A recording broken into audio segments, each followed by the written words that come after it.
de hemorragia subaracnoide. Vamos ligar o turbo aqui? Olha lá. A hemorragia subaracnoide não traumática é por causa aneurismática em mais de 80% das vezes. A população em geral tem até 5% de aneurisma cerebral. Desses, 20% são múltiplos, mas a maioria não rompe, não chega a romper. Tá? A faixa etária é de 55 a 60 anos em mulheres. Tá bem, pessoal? A mortalidade é muito alta, mais de 50% nos primeiros dias. E a principal localização de aneurismos que rompem é a artéria comunicante anterior, depois a comunicante posterior e depois a cerebral média. Beleza? Atenção, a grande pegadinha. Trauma é a principal causa mundial de hemorragia subaracnoide. Mas se for falar de espontâneo, não é mais trauma, é aneurisma. Beleza? Se você tem um aneurisma, saiba que ele tem de 1 a 2% de risco de romper ao ano, especialmente se ele for maior do que 10 milímetros e estiver localizado na artéria basilar ou na comunicante posterior. Existem alguns riscos que, digamos, que a gente pode reverter frente a risco de sangramento, que é o tabagismo, a hipertensão, o uso de cocaína e álcool. Agora, existem riscos que são inerentes e não tem como a gente reverter. A história familiar, doença renal policística, isso já caiu em prova, síndrome de Ehlers-Danlos, displasia fibromuscular e pseudoxotamo elástico. Beleza? Fisiopatologia é diversa. Então, a ruptura leva a acúmulo de sangue no espaço subaracnoide e aumenta a pressão intracraniana. O aumento da pressão intracraniana reduz a pressão de perfusão cerebral. Isso pode levar também, esse sangramento coletado dentro dos ventrículos pode levar à hidrocefalia. Essa hidrocefalia pode ser pelo aumento da PIC, que atrasa a drenagem do líquor, ou por coágulos diretamente. Né? E o hematoma intraparenquimatoso, ele pode levar a efeito de massa, edema e hipertensão intracraniana. Lembrar que sangue fora do vaso e sangue no sistema cerebral, ele é muito irritativo. Ele vai levar a fatores de degradação de fibrina, ele vai levar à liberação de citocinas, de metaloproteinases, de degradação de leucócitos e tudo mais. Beleza? O quadro clínico, existe o aneurisma não roto, que pode ser assintomático, e às vezes ele pode causar efeito de massa. Ele pode, por exemplo, causar paralisia de par craniano ou até compressão de tronco cefálico. Na paralisia, no aneurisma de artéria comunicante posterior, a gente pode ter uma paralisia do par 3. Né? Mas, geralmente, o que interessa para a gente que está em vermelho e grave aí é o aneurisma roto. Esse paciente tem uma cefaleia súbita, a pior cefaleia da sua vida. Deterioração clínica com muita náusea e vômito, alteração sensorial, muitas vezes flutua, pode ter rigidez de nuca. Tá? Um cenário muito importante, quando o paciente ainda está acordado, ele pode te dizer que ele teve uma cefaleia dias atrás ou horas atrás. E a gente chama isso de cefaleia sentinela, ou seja, a cefaleia que está avisando que algo vai acontecer. E ela geralmente denota que esse aneurisma está crescendo ou que teve pequeno sangramento. O quadro clínico, frente à localização, pode ser paralisia de par 3, quando é de artéria comunicante posterior. Paralisia de par 6, quando tem hipertensão intracraniana. Hemiparesia e afasia, quando é de cerebral média. Fraquezas de membros inferiores, quando é de comunicante anterior. E outras extraneurológicas, digamos, né? Desconforto torácico, dor no peito, às vezes até uma síndrome coronariana-like, uma hipertensão, hipoxemia, não é incomum. Tá?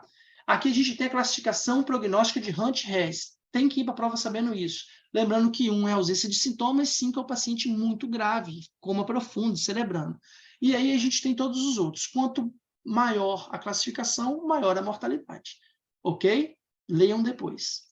Tomografia é o exame a ser utilizado. Ela tem uma sensibilidade de quase 100% até as 12 horas. A partir disso, ela vai caindo em sensibilidade. E se você pega o paciente com 1 semana de evolução, a sensibilidade cai bastante. Através da tomografia, a gente consegue classificar o paciente na classificação de Fischer e Fischer revisada, que a gente tem que saber. Tá? Além disso, a tomografia pode te avaliar infartos cerebrais, hematomas, hidrocefalia e edema cerebral. Aqui a gente tem uma tomografia de crânio sem contraste com um quadro de uma hemorragia subaracnoide perimesencefálica, bem importante. Tá? Aqui a gente tem a classificação de Fischer. Veja bem, Fischer 1 sem alterações. Fischer 2, lâmina de sangue menor do que 1 milímetro. Fischer 3, esse é o importante. Sangramento com lâmina maior do que 1 milímetro. E Fischer 4, sangramento com hemorragia intraventricular ou hematoma intraparenquimatoso. Agora, como não podia ser tão simples assim, vem a classificação de Fischer revisada, ou a classificação de Columbia. Né? Esquece o 0, que o 0 é normal, digamos. A gente vai ter o grau 1, que é uma lâmina fina de sangue, o grau 2, que é uma lâmina fina de sangue com hemoventrículo. Da mesma forma, a gente tem o grau 3, que é só uma lâmina espessa de sangue, e o grau 4, que é uma lâmina espessa de sangue com hemoventrículo. Muito bem. Punção lombar. Tem indicação? Às vezes. Tem se utilizado cada vez menos, e em menos de 5% dos casos, segundo a literatura. A indicação da punção lombar na emergência, frente à suspeita de hemorragia subaracnoide, é quando a tomografia de crânio é normal. O aumento da sensibilidade é alto depois de 6 horas, mais próximo de 12 horas, melhor ainda. Como se faz isso? Punção licórica, aferição da pressão de abertura. A pressão de abertura tem que estar alta. Você vai coletar o líquor em 4 fases. Fase temporal, tá? Fase 1, 2, 3 e 4. A tendência é que a pressão de abertura seja alta e vá diminuindo, e a contagem de hemácias do tubo 1 para o 4 reduza também. E aí você vai estar mais próximo de diagnóstico de hemorragia subaracnoide. Ok? Angiotomografia, importante no diagnóstico, importante no planejamento terapêutico, e vai te avaliar lesões maiores do que 3 milímetros. Tem uma sensibilidade e especificidade muito boa, e é um recurso que a gente tem utilizado cada vez mais no CTI. Arteriografia é o exame padrão para detectar o aneurisma, tá? Diagnóstico e terapêutico, porque você pode embolizar esse aneurisma, né? Ela pode ser negativa, mas frente a uma alta suspeição, você pode repetir ela em 7 a 14 dias. Tem um custo elevado e algumas complicações inerentes, mas que são infrequentes. Angiorressonância, infrequente seu uso na fase aguda, tá? Você vai utilizar ela em outros cenários, especialmente para diagnóstico de MAVE ou estimar o tamanho do aneurisma. Mas geralmente você vai para arteriografia. E para terminar, pessoal, a gente tem que falar de 5 coisas básicas, que é o mais importante aí, é o que cai na prova. São as complicações no paciente com hemorragia subaracnoide. A gente tem o ressangramento, que é muito temido, a isquemia cerebral tardia, coloca entre aspas assim, vasoespasmo, a gente vai conversar depois, crise epilética, hipertensão intracraniana e hidrocefalia. Ressangramento é a complicação mais temida, é aguda, e acontece às vezes em menos de 6 horas. Sempre que acontece um ressangramento da hemorragia subaracnoide, o prognóstico piora, né? 80% desses pacientes, eles vão ter um pior desfecho, sejam porque vão evoluir para a morte, ou seja porque vai agregar mais sequela naquele quadro agudo. Quando você suspeita, quando o paciente tem piora neurológica, convulsiona, tem sinais novos de hipertensão intracraniana ou um novo déficit, você vai fazer o que nessa hora? Repetir a TC, né? Não, você vai primeiro controlar o cara. A, B, C, D, E, e depois você vai repetir a TC, ok? Como se previne isso? Repouso no leito, analgesia, controle pressórico sempre. A gente tem que tratar esse aneurisma, idealmente em até 24 horas. Eu sei que no mundo ideal, mas pelo menos até 72 horas. Clipar ou embolizar. Por que o tratamento do aneurisma tem que ser rápido? Para ele evitar o risco de ressangramento, que é catastrófico. Então, quando a gente clipa ou quando a gente emboliza o aneurisma, a gente não está evitando todos os problemas que o paciente possa ter, mas está evitando que ocorra o sangramento, e você tem um paciente mais fácil de manejar. Tá bem, pessoal? A pressão arterial sistólica tem que ser mantida abaixo de 140 milímetros de mercúrio antes da embolização ou da clipagem desse aneurisma, ok? E a gente tem que lembrar que é uma opção nos cenários tipo o nosso hospital, que não tem como fazer essa abordagem terapêutica, a gente pode lançar mão do ácido tranexâmico nas primeiras 24 horas para reduzir o risco de ressangramento, sabendo que é uma metodologia, o ácido tranexâmico, cada vez menos desencorajado no nosso meio. Tá bem? Por quê? Porque ele reduz o sangramento? Até reduz, mas não tem nenhuma evidência que mostre ou indique que ele reduz mortalidade ou melhora o prognóstico do paciente. Então, não faz tanto sentido assim, ok? Lembrar que a hipertensão, e aí eu tirei do livro de medicina intensiva, tá aí em cima no quadrado, ela tem que ser mantida ali com a pressão média menor do que 100, ou uma sistólica abaixo de 140. É bem razoável antes de clipar o aneurisma, ou antes de embolizar esse aneurisma, que o paciente tem uma pressão bem controlada, ok? Isquemia cerebral tardia. Tá aí um cenário que dá muito pano para manga. Logo no início eu já começo te dizendo o seguinte, isquemia cerebral tardia é diferente de vasoespasmo. Você aprendeu errado, muito provavelmente, tá? A isquemia cerebral tardia é uma presença de novo déficit neurológico num paciente com hemorragia subaracnoide ou queda no seu Glasgow em 2 pontos. Obviamente, você vai excluir outras causas. Não é necessário, de forma nenhuma, você documentar esse vasoespasmo para dizer que tem isquemia cerebral tardia. Vasoespasmo, pessoal, é uma alteração vascular que aumenta a velocidade de fluxo do vaso Isso é vasoespasmo.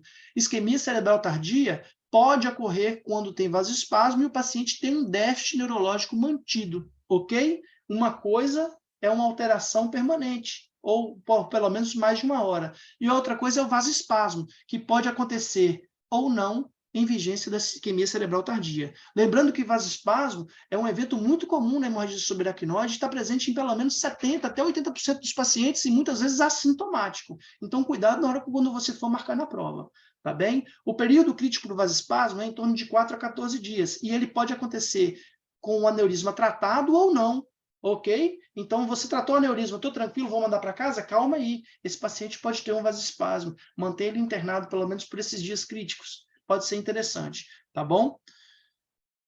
Muito bem, o sangue presente nas cisternas cerebrais talvez seja o maior determinante para a ocorrência do vasoespasmo, que ocorre em até 70% dos pacientes e é assintomático, tá bom?